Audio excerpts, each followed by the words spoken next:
Well, it's great to be on the podcast. Good to see you, Bill. Good to see you too. Had a great time out in Pittsburgh last week. Yeah, we did. It was a good time. Thank you did. for everyone who came out. Yeah. This week we have an awesome guest, Mr. Michael Crittenden. Awesome. He is a producer. So we're back kind of on that musicians on the fly thing. So he produced all of Drew Nelson's albums. Yeah. He's worked with a lot of people such as Bella Fleck and the Flecktones, or just Bella Fleck, I think. But, you know, he's a really cool guy. Yeah. A lot of good local music has come out of that studio. Oh, yeah. Yeah. A Mackinaw Harvest studio. Yep. Question is, I'll just explain the whole situation. Okay. I'll do this. So me and Bill, we're driving at night on the west side of Grand Rapids. Uh-huh. Okay. Go on. And we go to Mackinaw Harvest studio, knock on the door. Actually, we texted and used the ring. Yeah, it wasn't a ring doorbell. The doorbell that doesn't ring, and we waited out there. But anyways, so we walk into the studio, or Drew Nelson records, and there's trout stuff everywhere. Yeah. What'd you think about it? It didn't feel like the setting we were just in. We come in from this urban setting, and then like, boom, like almost a cabin, rustic feeling. Yeah, there's like naughty fireplace. Yeah. Naughty pine. Bad pine. You're naughty. Oh my God. That's hilarious. No, but it felt like a lodge. It really did. Like there's trout on the wall, pictures of Michael holding huge trout from up north. Orvis stickers. Orvis stickers, rods, reels. He pulled out his rod, showed us. Oh yeah, that was awesome. And then so then also like just a great area. But you know what? I felt like while I'm there, the whole time I'm feeling like, wow, these are my people. Yep. You know what I mean? Like they love music. They love fly fishing, and I just felt right at home. Yeah. It was amazing. So it felt out of place for the West Side. I'm not a West Sider myself. Yeah. Sorry. I've always lived south of the city, east of the city. And so that was, it didn't feel like the West Side to me. No, it's really funny here in Michigan, in the Midwest, in Michigan in particular, because all the Polish people live on the West Side. Yeah. You know, and it's very segregated here. Like growing up in Houston, like there were some, like it was very diverse, you know, and when you're white, you're just white. You know, I don't know. Like, profound. My last name is Troutman, so I'm assuming that I'm German. Yeah. I got some German in me and stuff. But to be honest with you, like you're just white. Why do you assume you're German on that last name? Like I'm Giesman, and that's a German name too. But I went back over my ancestry, and that was when they came to America, they changed it to Giesman because it was something weird. It had nothing to do with geese. No, they pronounced it Giesman. and That's the worst joke in R&P history. That one right there. Put it down. No, you know what's really funny? Speaking of ancestry, I read an article the other day of these two twins that they're identical twins. So their DNA is like 99% match. Okay. So they both took like this ancestry.com, like the tests or whatever, for these ancestry companies. And they came back like they were from completely different places. They were always told that they were Italian. Okay. So like one girl came back like 40% from Italy or the certain area, but the 60% like in other random towns. And they got this great story about how like, and the other girl was like from all over. Now they're identical twins. Okay. And so they contacted, I don't know if it was Ancestry or one of the other two, or the other 300 or 400 or whatever it is now. But they were saying that, you know, it's Europe. They're from Europe. We can't really, I mean, it's more of it's not a scientific fact. Interesting. Because they sell it like you can go back to your hometown from where your grandparents, which I think most people think we all came from like Africa. That's the general consensus. Yeah. So if you go back Northeast Africa, right? Yeah, something like that. But it's very weird here, like how everything's segregated. Like we had a Chinatown in Houston, you know. No kidding. Yeah. But it wasn't that like, I don't know, like race and those things, just people were everywhere. Here it's like the African American people live here, the Hispanic people live here, the white people live here, the Asian people live here, and it's not just white people. It's the Dutch live here. Yeah, the Polish live here. Yeah, the Latvians live here. Yep. And it's very. I don't know if that's like how other like really big cities are. Right, Houston was never that way. Maybe it's just a West Michigan thing. I don't know. Maybe it is. And maybe it is. It's very odd to me. Yeah. It's a unique culture, you know. And then they have this Reformed churches. Yeah. The capital is of the Reformed churches is here in Michigan. Like I think on 28th Street actually. Yeah. Not the capital, but you know what I mean. The head of the Reformed Church, the Vatican. Yeah. the Vatican. And I was like, what is a Reformed church? Because I grew up, it's all Baptist, you know, and up here everything's Reformed. Yep. What is Reformed? You know, John Calvin. Over in he was Dutch, I think. That's how the Dutch all landed in Holland.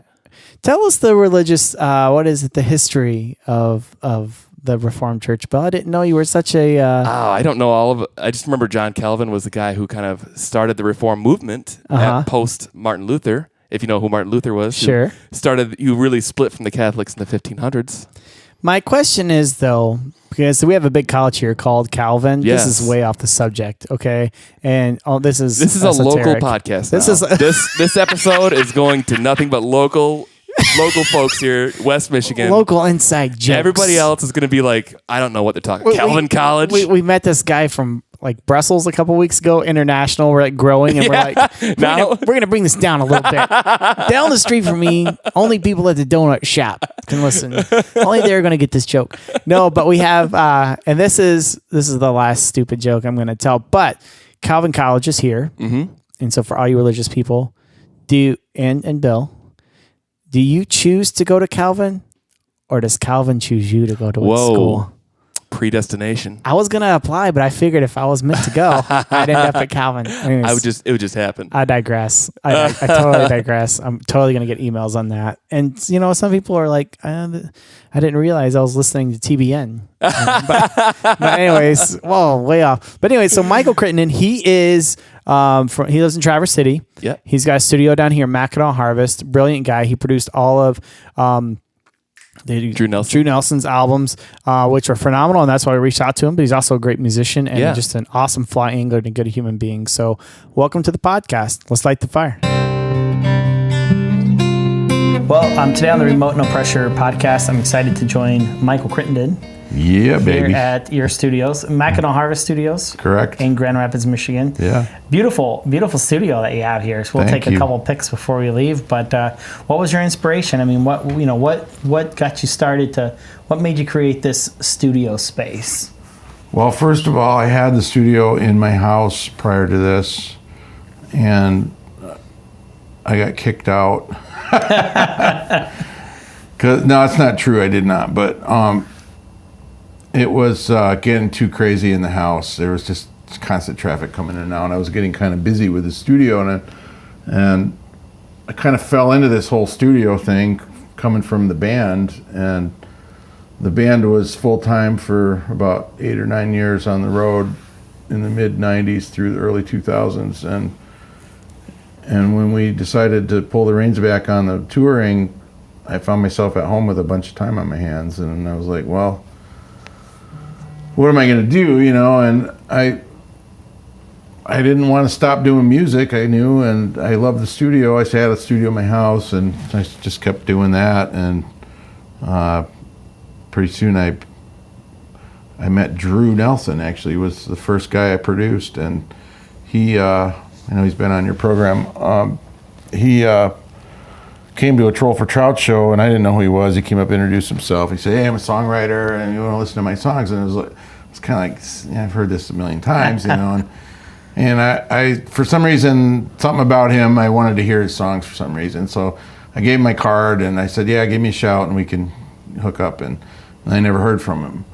And then like 6 months later, or a year later, maybe even, I saw him again at a show, and I realized, until then I hadn't realized I hadn't heard from him because I didn't know him, you know. Yeah, sure. Then I realized when I saw him again, I'm like, hey, that guy never sent me his songs, you know, I wonder what happened. And so I went over and tapped him on the shoulder. I was like, hey man, you never sent me your tunes. What's up?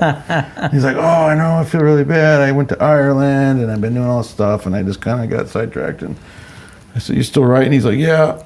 I said, you still want me to listen to him? He said, yeah. So he sent me some songs eventually, and we connected, and we just kind of hit it off, and I started helping him in the studio, all the while not really realizing what I was actually doing, other than helping him make these songs hopefully better and help him with the arranging and the feel and the grooves and his performances and all of that. And so I was in the studio with him a bunch, and we cranked out a 6-song EP, and then I helped him release it. And after that happened, that whole process, I started getting phone calls from other people who wanted that same kind of deal. And so I just started doing it. The second guy who called me was Lee Kakati from Pop Evil.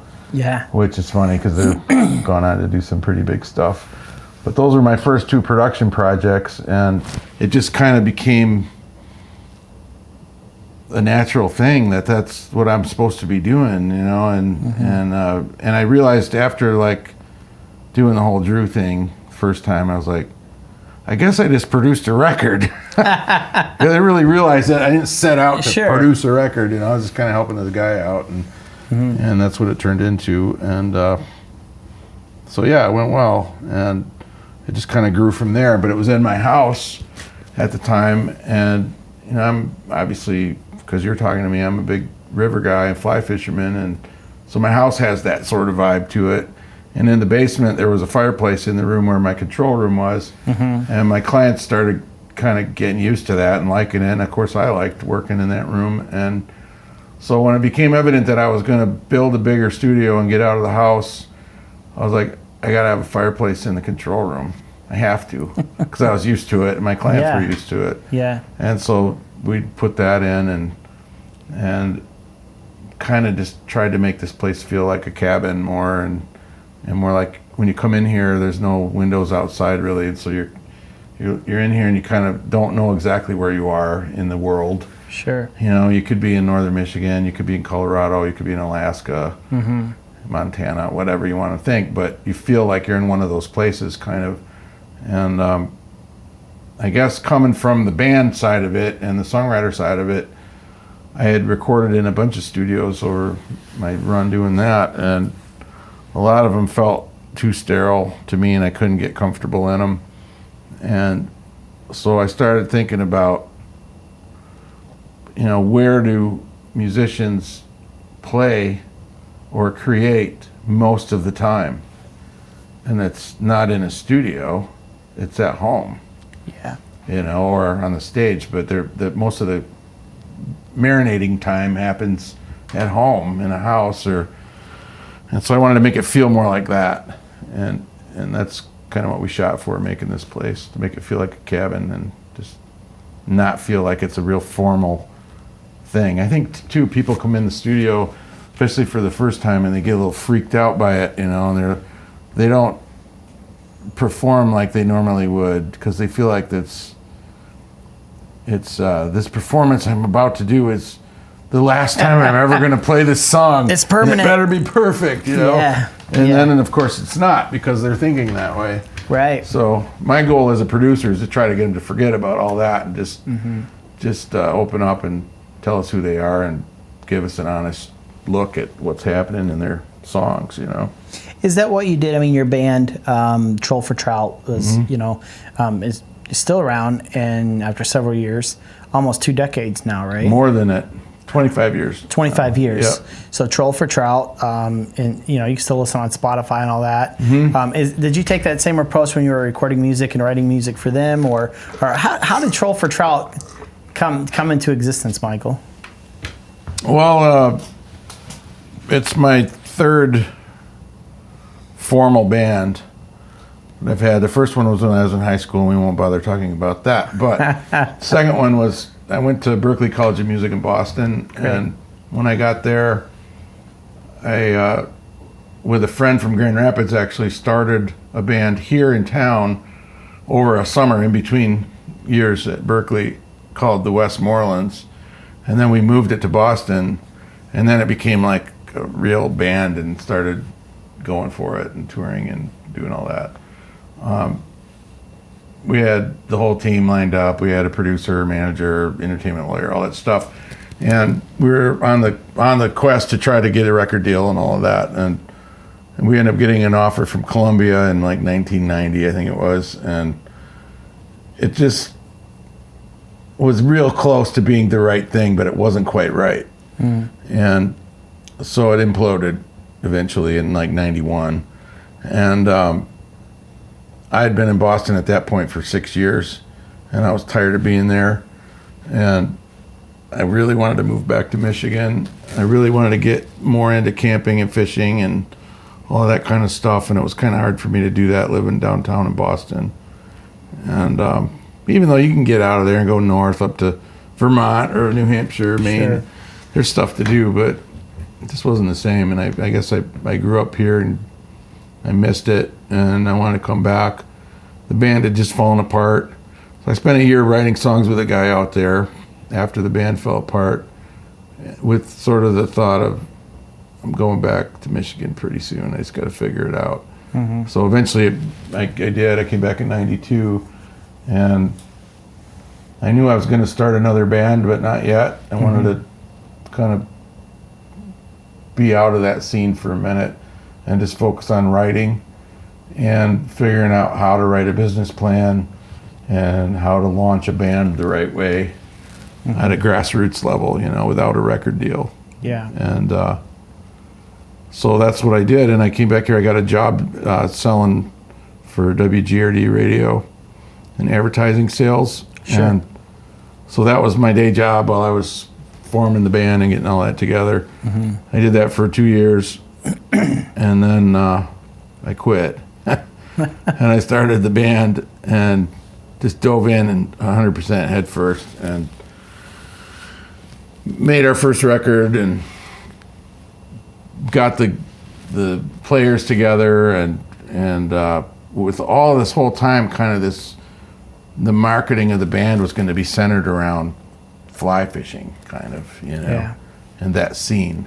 Sure. Because my best friends, that's what we did. That was my brotherhood, was Sure. was driving north on the weekends and going to the PM or the ensemble and setting up camp and playing music, and that's just who we were. And I feel like that's the band right there. And that's like, I didn't want to dink around with some like sort of posery trying to be hip rock band, with Right. wearing all that kind of stuff. And I did, that's what the Westmorlands were that, and I was just like, I'm just not doing that anymore. You just want to be you. I just want to be me, exactly. Right. And that was really involved the fishing thing a lot, and the camping thing, and just being in the northern country, and so that's what we started doing. And then pretty soon we had a record out, and we had a band put together, and I'd started booking shows around a lot of, Petoskey, Traverse City, Mackinaw, Sault Ste. Marie, and then down here too, Grand Rapids, Lansing, Kazoo, Detroit, Ann Arbor, Chicago. Sure. It's kind of the circuit. And we did that for a couple of years and started building the fan base, and that was cool. And then we expanded to Indy and Columbus and Cincinnati and some of those towns, Colorado, Iowa, a little bit on the East Coast. And it turned into this full-time deal where that's what we were doing. We're just on the road in a van with a trailer, staying in Super 8s, but making a living, Yeah. scratching a living together. Thank you guys so much for listening to our podcast, and thank you, Michael, and everyone who's listening. I just really appreciate it every single week. Bill, we got a couple sponsors this quarter. We do. We have Sandhill Coffee. What do you think of it? It's awesome. It's delicious. It is delicious. And I'm not just saying that because they're paying us to say that. But when I first met Phil, he asked us, hey, can you just put up a couple things on your Facebook? And I was like, hey, why don't we partner up? And he sent me some coffee, and it was good. And I drank it, and I was like, that's really delicious. I could sell that, Yeah.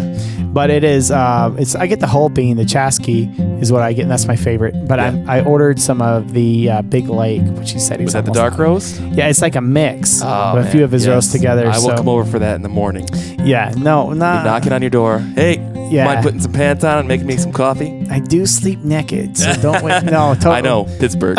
Pittsburgh. Do you have a small twin bed, please? How many of you are staying there? 2, Bill and I.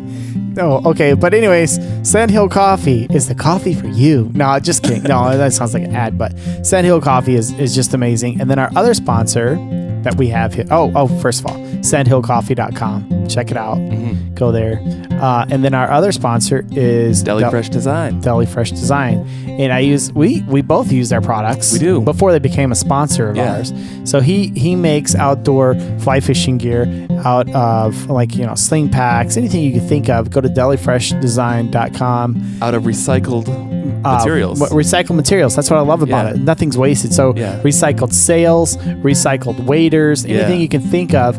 And he makes these. It's unique. It is awesome too. Yeah. Yeah. It's not like you're running the mill. Getting it out of the landfills and it's putting it back to use. Yeah, and you're not getting this stuff at a big box store. Yeah. You're not going to run into anyone else really that has it. It's pretty unique. And that's what I like about it. Yeah. So I've got the digital camo. My wife fishes with the maroon one, but it looks more pinkish, wouldn't you say? Yeah. Yeah. But a good pinkish. Good pinkish. So check his website out, delifreshdesign.com. We'll get back to the podcast. Now, were you always into fly fishing, Michael, or was that something that came later after Boston, or how did you get into fly fishing? Fly fishing was something I was exposed to when I was a real little kid because my grandfather on my mom's side had died when I was 2. So I didn't really know him, but his wife, my grandmother, still had their cabin on the Au Sable. And he was a huge fly fisherman, and she actually did it too back in the day. And so now my mom was a kindergarten teacher, so she had this whole summers off. So, June rolls around, and my dad had to work all summer down here in Grand Rapids, and he owned some flower shops down here, so he was kind of stuck being the business owner, not getting a lot of time off. My mom would load up me and my brother in a car and drive to Grayling for, a long time. And we'd camp out up there with her and my grandma. And there were fly rods on the wall, Wow. And old creels and, stuff like that. And I was like, it's kind of enamored by that stuff. And the river, of course. Anybody who stands next to a river is going to get kind of sucked in, Right. I think. Right. If not, if not, I don't understand. But, so we'd go down to the river and sit there and go dinking around, catching frogs and whatnot, and wading around. And eventually, Grandma, can we go fishing? And it's flies only. And she was like, all right. So we got the old fly rods off the wall, and we go down there and dink around with them and come back with her bird's nest, of line. But eventually we'd catch a little brookie or something, and we didn't know what we were doing, but that was cool. Yeah. And she was kind of instrumental in being around that culture, And so after we got a little older, my dad had bought a cottage, and we would go there for the whole summer, but it was close enough to Grand Rapids where he could commute. So he was home at night at the lake, but we were there all summer. So it was just fishing all day and night, which was awesome. And getting in trouble outside, whatever we could do, Right. Catching turtles and going, building mini bike ramps and stuff in the woods and building fires and all that stuff. And it was great. And that was, from the time I was maybe 9 until graduate from high school. It's like every summer, that's what we did. And so that was mostly spin fishing, though. And I think when I went away to school, I didn't realize how much I would miss that. But one of the guys in my band, the Westmorelands, was into it too. And he was from Lexington, Mass, though, so he sort of knew the ropes around there about fishing. So I started fishing with him. But still, it was spin fishing for the most part. Something in the back of my brain was like still stuck on that fly fishing thing, like I just really want to try that again. And so about early 20s, I started doing it again. And when I came back here, a couple of my buddies from high school were interested in trying it. So we decided we'd just do it. And we learned together, and we sucked for a while, and you know how it goes. And eventually we started figuring it out a little bit, and now, 30 years later, we sort of know how to fish. But there's always somebody better, but at least we have the basic knowledge is there now, you know. Right. Hi, Miss. You have a kitty cat. Yeah, in this the is studio. Miss Paris. Hi, Mrs. Paris. She's getting to be an old lady. Really? She's small. Yeah, she's 17. Wow. Yep. She's tiny. She likes to eat fish, too. She's big into that. So anyway, yeah, that's kind of how I got into fly fishing. That's awesome. Au Sable was the culprit. I still go there every year. Many times as I can. When you, when I walked in the studio, went, used your restroom and walked around and just seeing there's pictures of you with fish. There's fish everywhere, and I love that. There's definitely your fingerprint on the place, Michael. When you're producing, and did I see Bella Fleck on your resume? Yeah. Yeah. Can you tell us a little about Bella Fleck? How did you end up with that gig? Yeah, that was Nashville, right? That happened here actually, but it was kind of fell in my lap, and I didn't actually get to produce it, but he produced it. But I engineered it for him. Oh, nice. And so we recorded over at St. Cecilia at the auditorium. Oh, wow. For Rob Reinhardt's Acoustic Cafe program. Okay. And then I got to mix the record with Bela too. Oh, wow. So that was super cool. Yeah. Yeah, I saw that because I got kicked out of a Bela Fleck show one time. But I love Bela Fleck and the Flecktones, so yeah. I saw that name stuck out. But when you're producing and when you're working in the creative process, do you find that there's a lot of similarities in your process in fly fishing and your process in music as well? Maybe. I think the maybe for me it's not as much similarities as it is the mindset that they both sort of require or allow for the creative thing to happen, I found that spending time on the river or near it in the woods often was the space that I needed to be in order to kind of open up my receivers to get ideas, or to just kind of hear things and have things pop into my head. That was completely different than being like in an urban setting or whatever, where some people are really energized by that. And for me, I can't hear anything in the city, I'm just like, I got to get out of here, And I like being in the city for a little bit, but I like the contrast of the two. I think if I lived in the woods the whole time, it probably wouldn't happen all the time either, It'd just be like, I had one story that was an extreme example of that. This was in the 90s, the late 90s, when the trout was starting to get courted by some record labels, and we honestly weren't that interested in signing the deal because we liked what we were doing. Right. And we were in control of it. And most of the deals I've seen sucked.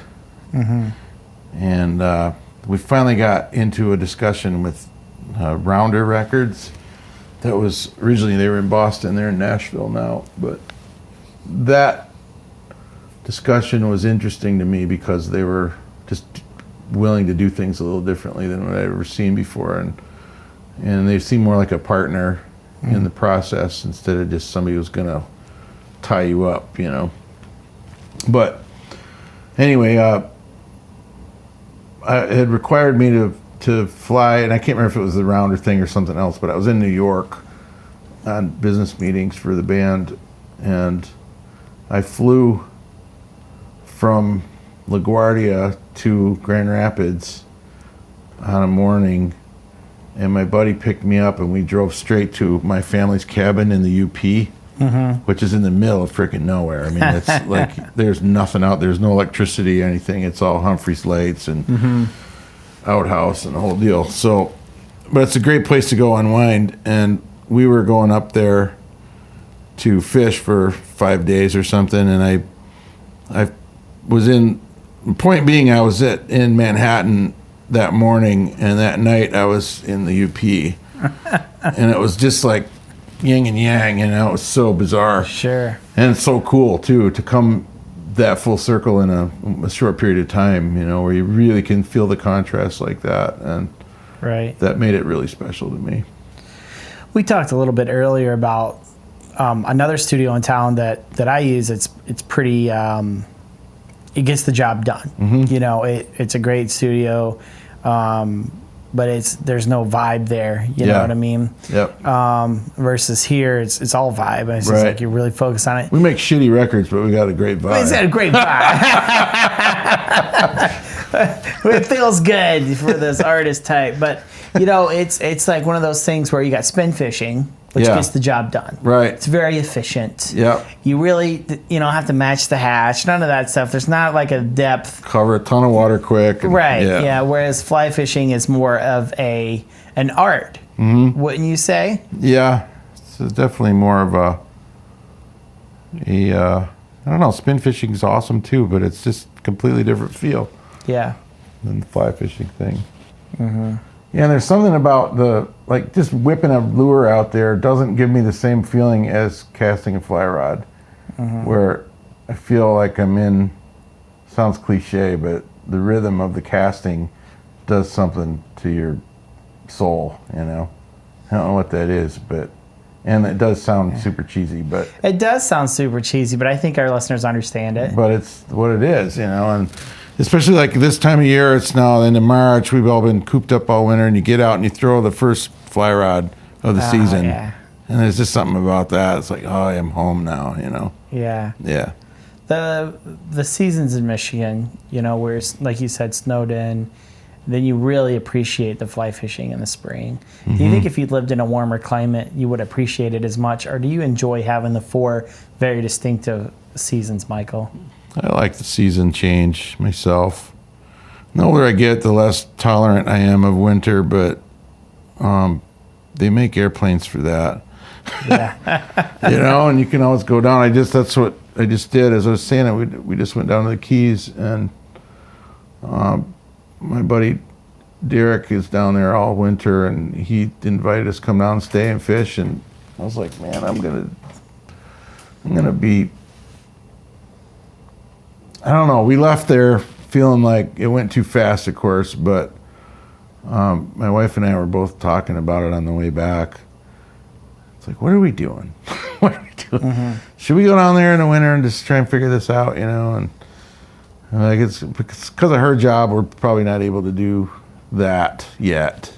So you're going to build a studio further north of here in Jersey? Well, that's where she's at, and that's where her job is, so it makes more sense to us to be up there. Plus, it's so pretty up there, you know. It's very beautiful. And it gets me closer to my beloved Ausable and the Jordan and all those rivers up there.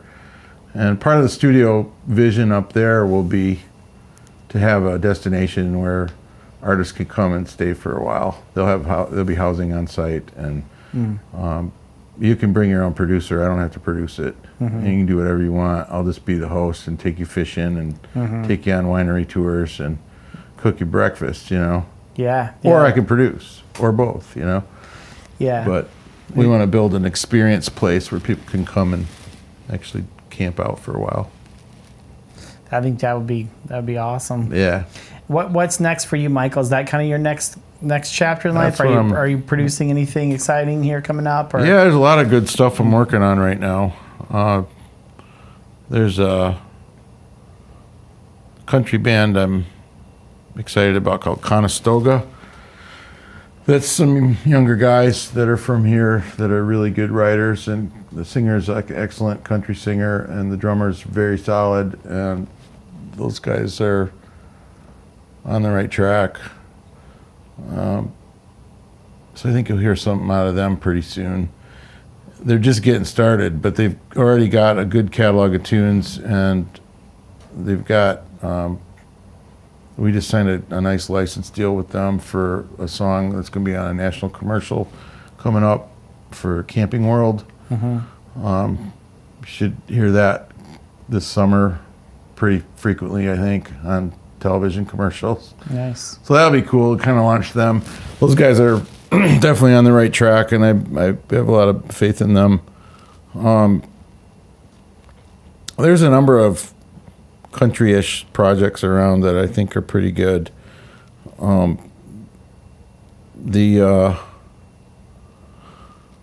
There's another one which I'm not going to talk too much about because it's too bad because they just split up, but they were just getting going and they were a very good band too, and they had some issues between them and that apparently not resolvable. So I have a feeling that'll shake out and that'll become two bands that are both good, so it'll probably be all right in the long run.